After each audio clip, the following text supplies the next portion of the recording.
Gentlemen, let me start by telling you something most men never truly understand.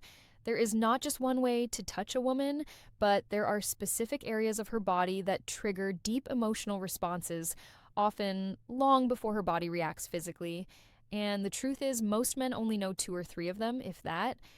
I'm a relationship psychologist, and for over 20 years, I've worked with couples at every stage of life. Today, I'm going to share what I wish I could have explained clearly to every man who ever sat across from me in my office. No unnecessary theory, no empty promises, just what psychology, neuroscience, and real life experience have consistently shown.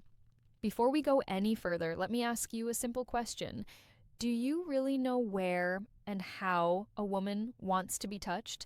I'm not talking about the obvious places most men think of. I'm talking about the places that open her emotionally, the gestures that make her feel understood before her body even responds. Many men tell me, I know my partner very well, yet when I ask them this question, silence usually follows. Why? Because no one ever explained this to you properly. There is no instruction manual. And women, even when they feel these needs deeply, don't always express them in words. Instead, they communicate through posture, through their eyes, through subtle gestures many men completely miss. Today, I'm going to talk to you about 7 key zones, but understand this clearly. These are not just parts of the body, they are emotional gateways. If you understand them, and more importantly, how to approach them, your partner's response will change profoundly. Your hands will stop being just hands. They will become a language of connection, a crucial clarification.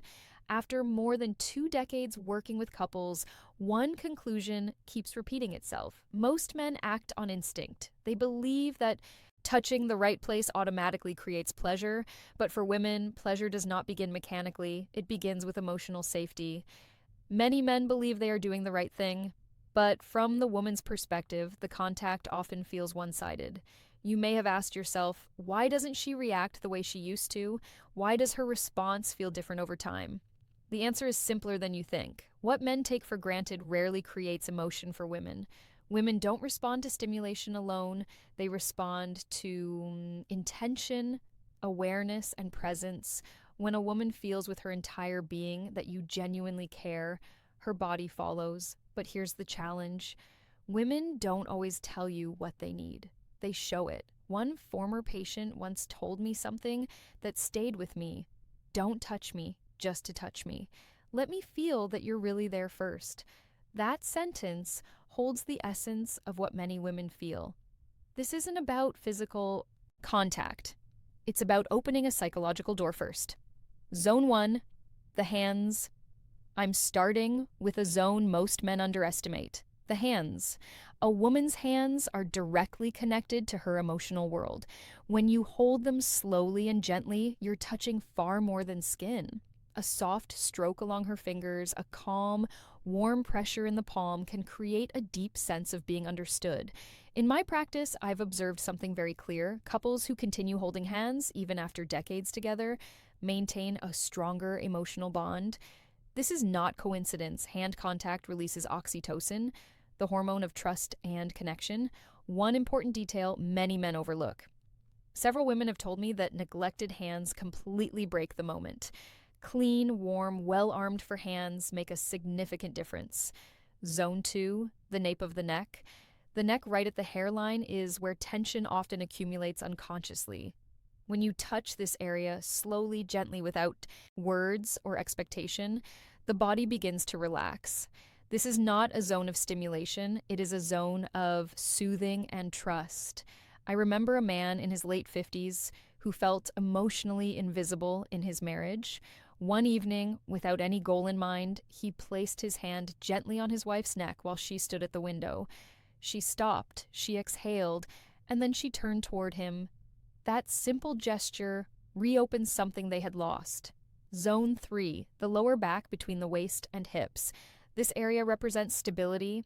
When you place your hands here gently, without holding, without restraining, you send a powerful message. I'm here and you're safe, but free. This gesture is especially effective in ordinary moments. In the kitchen, in the morning, in silence, your chest against her back, your hands warm and present, no words needed. Zone 4, behind the ear, beneath the jawline. This area is highly sensitive and only accessible when trust already exists. Too much pressure closes it, warmth and lightness open it. A woman once told me that this touch didn't make her feel desired, it made her feel valued. And for many women, that is what comes first. Zone 5, between the shoulder blades. This is a deeply overlooked area. Psychologically, it represents protection. It's a place she cannot see herself. When you rest your hand there gently, you communicate reassurance. Her nervous system slows down, her mind softens. This touch is not sexual, and that's exactly why it's so powerful. Zone 6, inner thighs near the knees. Let me be very clear here. This is not about intimate areas, this is a transitional zone. Close but respectful, suggestive but safe. When approached slowly, it says, "I'm close and I respect your pace." Many men skip this step, and that's where they lose emotional trust. Zone 7, the lower abdomen around the navi, this is often the most surprising one. The lower belly is where instinct and emotion meet. This area requires absolute sincerity. Place your hand there slowly, warmly, as if handling something precious. When a woman allows this, she is offering not just her body, but her inner world. Why these zones work? Women don't respond only to physical stimulation, they process touch emotionally and neurologically. Studies show that female skin receptors are significantly more sensitive, and these areas trigger oxytocin release, the hormone of trust, bonding, and emotional openness. These are not erogenous zones, they are emotional sensors. They tell her body, this person is safe. Practical guidance: slow down. Observe her reactions, use these touches in everyday moments, be consistent, be mentally present.